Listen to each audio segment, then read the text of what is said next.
So we could take these two equations that we've now derived, and one's a u component and one's a v component. We can combine them into a vector form that we might not love, but clearly the left-hand side is the change in the geostrophic wind vector with respect to something like height is equal to, and then a right-hand side that's a little ugly, but I mean, it's just got the gradient of temperature on one part.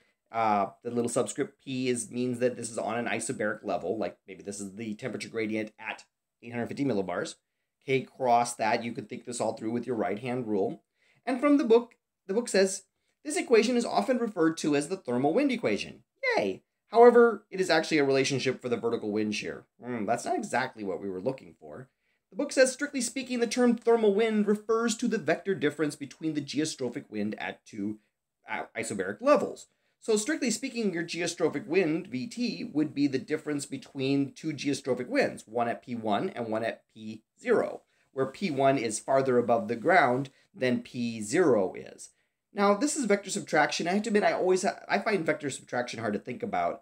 I think it's better to think about this in terms of vector addition. If we just rearrange this here, then we have the geostrophic wind at the lower level, P0, plus the thermal wind is equal to a new geostrophic wind at some higher level above the ground. So even though people tend to call this the thermal wind equation, it's more accurate to say that this form of it is, but once you actually, you can kind of see that, well, this term in here is basically just the integral of this form right here. I mean, one form is basically the integral of another. Strictly speaking, this lower one is what's the thermal wind equation, but, you know, that's splitting hairs a little bit.